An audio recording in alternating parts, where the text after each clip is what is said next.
Salut tout le monde, aujourd'hui c'est une vidéo, ça va être une story time. Je vais raconter une story time qui n'est pas la mienne en fait. C'est une story time d'une fille en fait qui m'a envoyé sa story parce que bon, je pense que vous savez pas parce que je ne l'ai jamais dit de toute façon. J'ai un compte Snapchat que j'avais créé en fait où je laissais les gens raconter leur story. Ils racontaient leur story, il y avait des débats et tout. Enfin il y a des débats parce que j'ai recommencé à faire le compte, je l'avais un peu délaissé. Mais du coup là j'ai recommencé. Je vous mettrai le compte, il va s'afficher. Venez en masse. Des story time et tout, des débats, bref, c'est pas le sujet du jour. Donc voilà, elle m'a envoyé du coup sa story time via ce compte là. Voilà, elle voulait vraiment que sa story en fait soit racontée sur YouTube parce que quand je sors des vidéos YouTube, je mets aussi là-bas que j'ai sorti une vidéo YouTube. Donc là-bas ils savent que j'ai une chaîne YouTube en fait. Et elle voulait vraiment que je raconte sa story sur YouTube pour que ça touche beaucoup de gens, pour que beaucoup de gens soient touchés par son histoire. Pour que beaucoup de gens soient informés et bref, pour raconter son histoire tout simplement en fait. Donc voilà. Ouais. Alors c'est un sujet sensible, très sensible même, voilà. C'est un sujet très sensible, donc voilà, ça parle d'un viol, d'abus sexuels en fait. Elle s'est fait abuser par son père dès l'âge de 4 ans. Voilà, elle s'est fait abuser par son père dès l'âge de 4 ans jusqu'à ses 14 ans. Et en ce moment, actuellement en 2021, elle a 16 ans, voilà. Et bref, je vais raconter cette story time en me mettant dans sa peau en fait. Je vais parler pour elle, donc je vais parler en disant je et non elle. Ça va être plus facile à comprendre et voilà, ça va être plus fluide quoi. La façon dont je vais raconter l'histoire, c'est pas la façon dont elle me l'a écrit.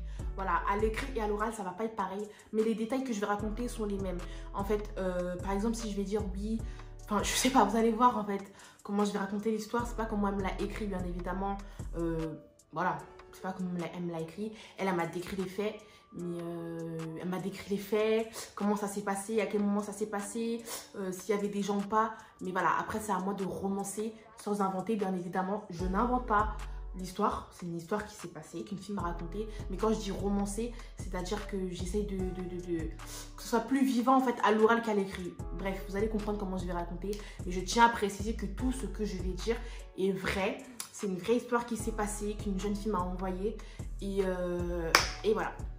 Ok, tout ça étant dit, on va commencer tout de suite. Avant ça, il faut que tu t'abonnes à ma chaîne. C'est juste en bas. Tu t'abonnes, c'est gratuit. Il y aura plein de vidéos, on va s'amuser. Aujourd'hui, c'est vrai que c'est pas une vidéo qui sera très drôle, même pas du tout d'ailleurs.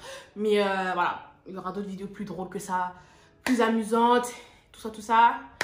Donc abonne-toi, suis-moi sur mes réseaux, Insta, Snap et TikTok. Les gars, j'ai TikTok là. Je me la bute. Donc venez me suivre sur TikTok. Et voilà les gars. Donc on va commencer la story. En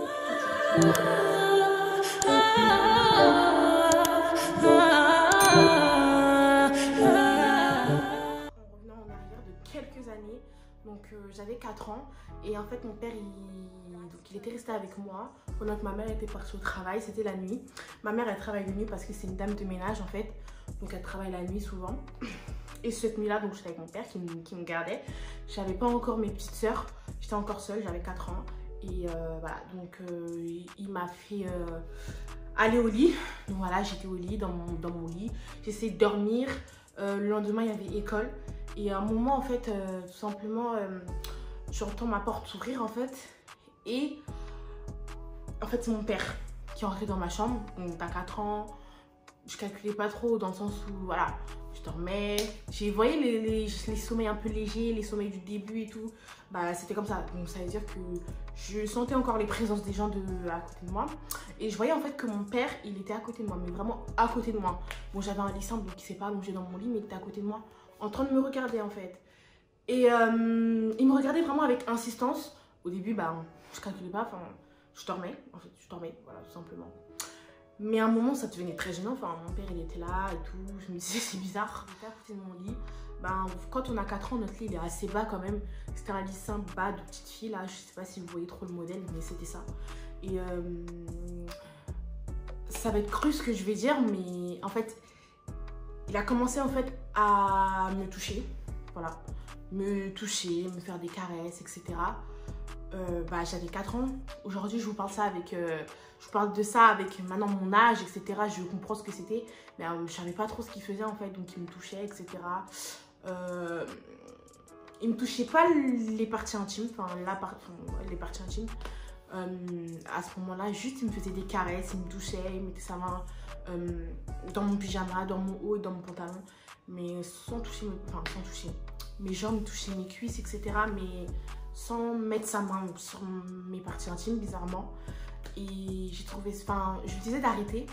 Du haut de mes 4 ans, je lui disais papa arrête et tout, genre, enfin, voilà, je lui disais d'arrêter parce que, ben, à 4 ans, on sait sans savoir, dans le sens où, voilà, on se lave et tout, enfin, on sait qu'il faut pas faire ça, vous voyez ce que je veux dire?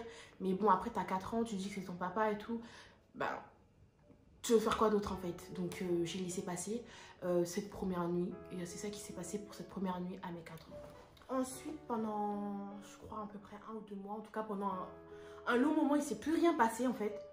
Il ne s'est plus rien passé. Je n'avais pas dit à ma mère. J'étais à ce moment-là fille unique, donc bon, je pouvais le dire à personne d'autre. Mais voilà. Après, à 4 ans, tu veux le dire à qui? Tu vas pas le dire à tes copines. Oh, mon père, il m'a fait ça. Enfin, voilà, vous voyez ce que je veux dire. À 4 ans, tu vas à l'école, tu joues, tu apprends à compter, à lire. Enfin, à lire, non, pas à 4 ans. Mais voilà. C'était pas dans ma tête en fait. Donc bref, pendant un certain temps, ça ne s'est plus reproduit. Jusqu'au jour où, pareil, pendant la semaine, ma mère, elle est partie au travail. Et encore une fois, pareil, j'essayais de dormir. Le lendemain, c'était l'école. Et mon père est venu dans ma chambre. Sauf que cette fois-ci, il a cédé, si je peux dire. Il a cédé et il m'a touché les parties intimes, en fait. Voilà, il m'a touché les parties intimes. Je ne vais pas aller dans le détail. Parce que bon, y a des enfants qui peuvent tomber sur la vidéo, mais voilà. Voilà, il m'a touché les parties intimes et je lui ai dit d'arrêter. Je lui ai dit d'arrêter, mais voilà, pareil, c'était pendant un moment ton père, enfin, tu lui dis d'arrêter, c'est ton papa, il veut pas, ben t'as 4 ans, tu veux faire quoi de plus? Rien, clairement, tu ne peux rien faire. Dans le sens où t'es bloqué, puis j'avais 4 ans, d'un côté je me disais c'est normal, peut-être les autres aussi, il y a ça chez eux, mes copines aussi, peut-être leur papa, elles font ça aussi. Donc voilà, je savais pas trop. Voilà, donc il me touchait mes parties. Ça a duré peut-être 10 minutes comme ça. Et vraiment, quand il est parti, j'ai commencé à pleurer, réellement. J'ai commencé à pleurer en fait. Et voilà. Le lendemain matin, c'est en fait mon père qui me couchait. Si ma mère travaillait de nuit, c'était mon père qui me couchait et qui me ramenait à l'école, puisque le matin, ma mère est rentrée tôt le matin, donc elle dormait. Et du coup, c'est lui qui me ramenait à l'école. Et le matin, en fait, en me lavant, encore une fois, en me lavant pendant que ma mère dormait. Là, c'était le matin, pendant que ma mère dormait. En me lavant, moi, mon père s'est lavé avec moi, en fait. Genre, clairement, il s'est lavé avec moi. Voilà, une petite fille de 4 ans qui se lave avec un papa qui a un peu la trentaine. Genre, à l'heure d'aujourd'hui, c'est inconcevable. Pour ma part, c'est inconcevable. Mais voilà, mon père a fait ça. Il s'est lavé avec moi alors que j'avais 4 ans. Et donc voilà, j'ai vu ses parties intimes que je ne devais pas voir. Voilà, sur un premier temps, on s'est lavé ensemble. Donc voilà, j'ai vu ses parties intimes sans les toucher ni rien. Mais, enfin, non, ça se fait pas. Et voilà, c'est ce que j'ai su. Pareil, pendant un long moment, ça s'est arrêté. C'était vraiment des tranches, des périodes, si je puis dire, carrément. Voilà, pendant un moment, ça s'est arrêté. Je ne subissais plus d'abus de sa part. Aujourd'hui, je qualifie ça d'abus, mais avant, je ne savais pas c'était quoi. Aujourd'hui, je qualifie ça d'abus. Et voilà, un moment, ça s'est arrêté pendant, je dis un moment, mais en fait, ça s'est arrêté pendant quelques années, pour vous dire. Ça a recommencé à l'âge de 6 ans. Voilà, entre temps ma mère elle est tombée enceinte et elle avait accouché, donc j'ai eu un petit frère et voilà. Et donc quand j'avais 6 ans, mon petit frère il avait à peu près 1 an, quelques mois ou 1 an, je ne sais plus trop. Et voilà, donc à mes 6 ans, enfin à mes 6 ans, pas le jour de mon anniversaire, mais en tout cas quand j'avais 6 ans, donc j'étais en CP, ouais 6 ans, CP c'est ça, ouais. CP, ma mère, donc voilà, cette fois-ci ma mère, elle ne travaillait plus du coup pour rester avec mon petit frère. Donc ma mère avait arrêté de travailler, mon père du coup travaillait. Et enfin, il a toujours travaillé d'ailleurs, mais bref. Voilà, du coup mon père lui travaillait. Et en fait, c'était un soir où ma mère était partie en fait chez de la famille. Voilà, chez de la famille avec mon petit frère. Donc on était encore seuls, mon père et moi. Et ce jour-là, c'était la nuit, enfin la nuit, c'était en soirée en fait, il était 18h ou 19h. Et en fait, mon père, il était dans la chambre, moi je regardais la télé au salon en fait. Et mon père m'a appelé dans sa chambre du coup, donc j'ai été, mon père il m'appelle, j'y vais en fait. Et il était nu, voilà, dans son lit, il était nu. Il m'a demandé de venir m'asseoir auprès de lui. J'étais très choquée parce que du coup à 6 ans, on commence à mieux comprendre les choses, tout en étant naïf bien évidemment, mais par rapport à quand j'avais 4 ans, là je savais très bien que c'était pas normal, enfin voilà, de voir son père tout nu, or qu'à 4 ans, bon, t'as 4 ans, ça fait 2, enfin vous voyez ce que je veux dire. Bref, il y a eu un changement, donc voilà, je me perds un peu. Voilà, il m'a dit de venir s'asseoir à côté de lui. J'ai été, et il m'a tout simplement pris ma main pour la mettre sur sa partie génitale. Voilà, j'étais très gênée, j'étais très gênée. Je pleurais parce que là pour le coup c'était trop pour moi. Enfin à 6 ans, on connaît Zizi, Zezette, on connaît tout ça. Et on sait très bien que c'est des choses qu'on ne touche pas. Genre, voilà, les trucs des gens, on ne touche pas. Donc là, j'étais très gênée, surtout que c'était à mon papa. Enfin, non, j'ai pleuré, je lui ai dit d'arrêter. Lui, il forçait vraiment pour que je garde ma main. Et voilà. Quand il a vu vraiment que je pleurais, que j'étais vraiment au bout de ma vie, il m'a laissé partir. Et il m'a dit de raconter ça à personne. Voilà. Donc, à mes 6 ans, c'est là où vraiment il m'a dit de le dire à personne. Or que quand j'avais 4 ans, il m'avait dit, enfin, il ne me disait rien en fait. Il faisait ça et sans suite en fait. On va dire ça comme ça, sans suite. Or que là, vraiment, le fait qu'ils disent de ne le dire à personne, je savais vraiment que ça allait recommencer et plusieurs fois et souvent en fait, fréquemment. Et c'est ce qui s'est passé, ça s'est passé fréquemment, plusieurs fois. Et c'est monté en grade. Voilà. C'est monté en grade. Voilà, je vais, on va dire, accélérer la story dans le sens où là j'avais 6 ans, on va passer à là où j'avais 13 ans. Donc voilà. Donc là, j'ai 13 ans. 13 ans, j'étais au collège, à peu près, ouais, au collège. Donc pendant toutes ces années, mon père, il a continué à faire ça, toujours me toucher, sans rien, enfin, sans, comment dirais-je, sans me pénétrer, clairement, voilà. Voilà, c'était vraiment que des caresses, des touchés, qui me fassent sur mon corps à moi ou qui me forcent à lui faire à lui. Voilà, mais rien de plus. Or que arrivé à mes 13 ans, c'est là où vraiment tout bascule. Vraiment tout bascule. Ce qui se passe à mes 13 ans, je sais plus trop dans quel contexte c'est arrivé. Vraiment, en fait, tellement cette journée, c'était la pire de ma vie. J'ai vraiment voulu l'effacer de ma vie, de ma mémoire, de tout. Je me souviens vraiment plus de comment ça s'est passé. Si ma mère, elle était là, si mon petit frère qui avait grandi, du coup, était là. Je me souviens vraiment plus des détails. Mais par contre, je peux vraiment vous raconter ce qui s'est passé ce jour-là parce que ça m'a traumatisée. Voilà, ça m'a traumatisée et ça restera gravé dans ma mémoire à vie, même si j'essaye de faire en sorte que de plus m'en souvenir, c'est impossible.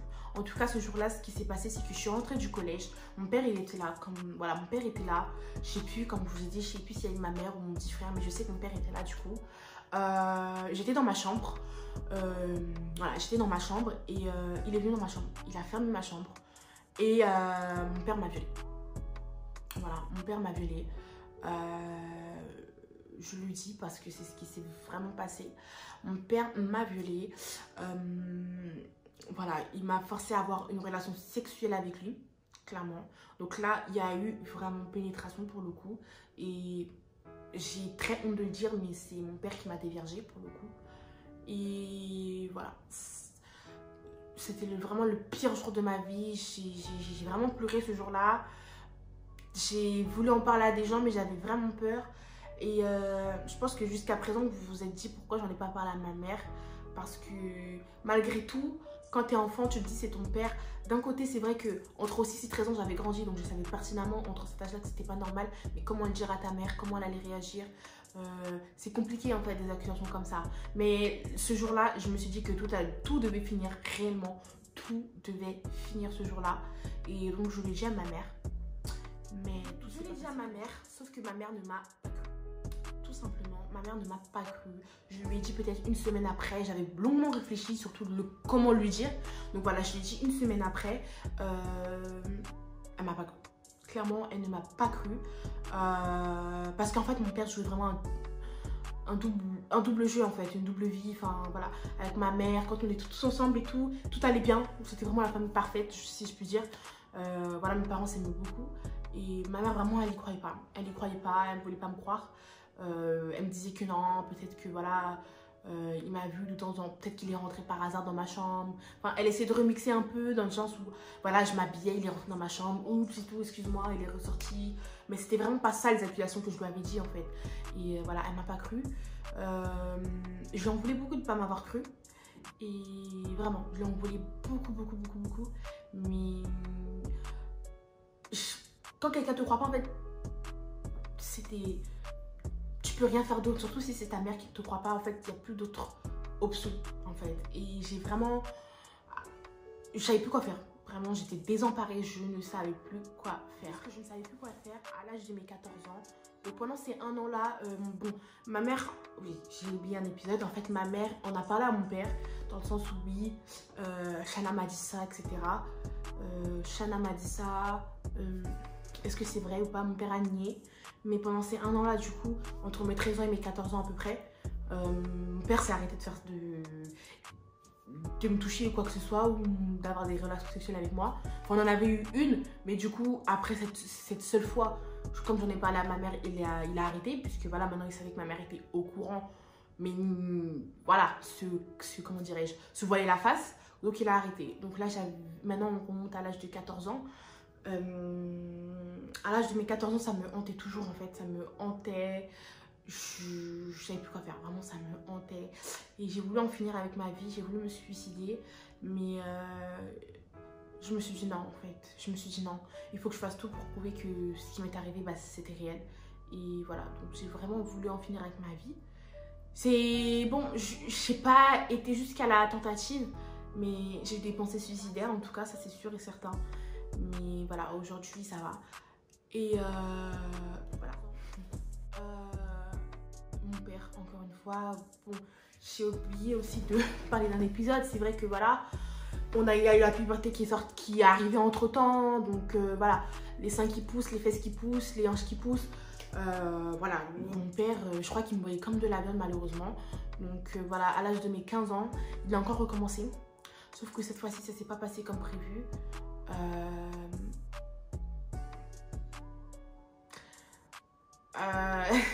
Mon Dieu. Je suis tombée enceinte de mon père. Je suis tombée enceinte de mon père à mes 15 ans. Voilà. Parce qu'il a encore une fois m'a violée. Voilà. Par force. Bien évidemment, je voulais pas. Et voilà, je saurais plus vous dire si ma mère était là, mon petit frère était là ou pas, je ne sais plus. Bon, en tout cas, il m'a violée encore une seconde fois. Enfin, ouais, une seconde fois du coup, avec pénétration. Sauf que cette fois-ci, ben... ce qui devait arriver arriva, puisque dans tous les cas, lorsqu'il faisait ça, il prenait pas ses précautions. Et puis moi, j'avais 15 ans, personnellement, je ne faisais rien à côté. Même si j'avais des petits copains, je ne faisais rien avec eux, donc j'avais pas de contraception. Donc voilà, ce qui devait arriver arriva. Je suis tombée enceinte de mon père à 15 ans. Je devais le dire à ma mère. C'était plus que tout. Je devais le dire à ma mère. Parce qu'en fait, comment je l'ai su, c'est que je vomissais. Je vomissais. Du coup, entre mes 15 ans et mes 16 ans, je vomissais beaucoup. Enfin, quelques mois du coup après, excusez-moi, quelques mois après du coup cette relation sexuelle avec mon père, peut-être 3 mois, 2-3 mois après, je commençais à vomir le matin. Je me sentais pas bien, j'avais la nausée, ça allait pas. Bon. Je savais que mon père m'avait violée. À l'âge de 15 ans, tu es au courant de comment avoir une grossesse, etc. Donc je me suis dit, je vais aller au planning familial et là on m'a annoncé que j'étais enceinte. J'ai pleuré parce que je savais que c'était mon père en fait. Ça pouvait être de qui si c'était pas lui. Voilà, comme je l'ai dit avant, j'avais que des relations sexuelles avec lui. Et donc c'était lui. Je devais le dire à ma mère ce que j'ai fait. Et là, pour le coup, elle m'a cru. Elle m'a cru. Enfin, elle m'a cru. Parce qu'en fait, elle m'a expliqué avoir vu sur les téléphones de mon père des pages pornographiques en fait. d'inceste, tout ça, des vidéos qui parlaient d'inceste et tout. Voilà, des vidéos genre de porno et tout qui parlaient d'inceste, enfin le scénario en fait c'était de l'inceste en fait, voilà. Et quand elle a vu ça, elle m'avait pas parlé, mais quand je lui ai dit ça, bien évidemment elle était choquée, elle a pleuré, on a beaucoup pleuré, mais voilà, elle m'a cru. Et là vraiment c'était vraiment un soulagement pour moi que ma mère me croie. Et voilà, c'était vraiment un soulagement parce que si vraiment ma mère ne m'avait pas cru, je ne sais pas ce que j'aurais fait. Je sais vraiment pas ce que j'aurais fait, je me serais suicidée, je pense. Voilà, je me serais tuée moi et du coup bah, l'enfant, mais je n'aurais pas pu vivre avec ça. Malgré tout, je savais que j'étais enceinte, mais c'était pas un enfant que je pouvais garder parce que j'étais très jeune et je pouvais pas m'en occuper et surtout pas me dire que cet enfant en fait je l'ai eu avec mon père. C'était impossible pour moi, inconcevable. Donc j'ai malheureusement avorté à l'âge de... là j'avais 16 ans, non j'avais pas 16 ans, j'avais 15 ans, pardon. J'avais 15 ans, donc j'ai avorté à l'âge de 15 ans et demi à peu près. J'ai avorté de mon enfant, voilà, qui est aussi issu d'une relation entre mon père et moi. Et à l'heure d'aujourd'hui, je m'en veux d'avoir avorté parce que quoi qu'il en soit, c'est un enfant. Mais j'aurais pas pu assumer le fait d'avoir eu un enfant avec mon père. Et voilà, cette histoire se termine ici. J'espère que cette histoire vous aura touché, qu'elle vous aura, comment dirais-je, qu'elle vous aura appris des choses, qu'elle vous aura appris à vous méfier. Et voilà. C'est Mélie entre parenthèses qui revient. Donc voilà, cette histoire, c'est vraiment une histoire qui m'a touchée. Surtout que c'est une histoire qu'on a, je dirais pas un point commun entre nous deux, mais le fait qu'elle soit tombée enceinte, c'est une histoire qui m'a encore plus touchée, puisque pour ceux qui savent, j'ai un enfant, pardon, j'ai un enfant que je n'ai pas avorté pour le coup, mais voilà, j'ai un enfant, donc ça m'a vraiment plus touchée, le fait qu'elle ait eu un enfant. Et donc voilà pourquoi je tenais aussi à raconter cette histoire sur YouTube. Et en tout cas, ce qui est sûr, méfiez-vous. C'est pas parce que c'est un parent, un tonton, un papa, une tata, une maman qui vous fait ça que c'est normal. Pas du tout. Vraiment, méfiez-vous. C'est important. Et parlez-en. Surtout parlez-en. Moi, personnellement, ça ne m'est jamais arrivé. Dieu merci. Dieu merci d'ailleurs. Mais voilà, ça peut arriver à tout le monde. À n'importe quel âge. Surtout à n'importe quel âge. Autant ça peut t'arriver quand t'es petit, autant quand t'es grand. Comme vous voyez, elle vraiment ça l'a suivi toute son enfance. Donc voilà. Donc voilà les gars. J'espère que cette vidéo vous aura plu. Partagez-la si vous connaissez quelqu'un qui est dans la même situation. Ouais, partagez-la si vous connaissez quelqu'un qui est dans la même situation qu'elle. Voilà, c'est une vidéo à partager, c'est important, c'est un témoignage. Et voilà. Et aussi, si je peux rajouter quelque chose, c'est qu'en fait aujourd'hui, à l'heure d'aujourd'hui, elle essaie de se reconstruire. En fait, elle m'a dit qu'elle essayait de se reconstruire. C'était pas facile pour elle. Aujourd'hui, comme je vous dis, elle a 16 ans. Donc les événements sont assez récents, surtout par rapport à son avortement. C'est très récent. À l'heure d'aujourd'hui, ses parents sont séparés parce que voilà, sa mère elle voulait plus de lui, enfin son père, ce qui est logique. Son frère n'est pas au courant de tout ça. Je pense qu'il va savoir un jour ou l'autre, mais pour le moment, il n'est pas au courant. Et voilà, elle continue à aller à l'école. À part sa famille, personne n'est au courant. Ses amis ne sont pas au courant. Et voilà, le prénom Shana que j'ai utilisé, c'est un prénom fictif. C'est pas son vrai prénom, je tiens à le préciser. Donc voilà, si vous connaissez une Shana et tout, enfin non, c'est pas elle. Voilà, elle s'appelle pas Shana. Et voilà. Donc si t'as kiffé la vidéo, kiffé. Oui et non, enfin oui et non dans le sens où c'est pas une vidéo qui est drôle, qu'on peut aimer, dans le sens où le thème n'est pas joyeux. Mais en tout cas, si la vidéo t'a plu, si l'histoire t'a touché plutôt, like et abonne-toi à ma chaîne, viens me suivre sur mes réseaux sociaux, Snapchat, Insta, TikTok, et à une prochaine vidéo les gars.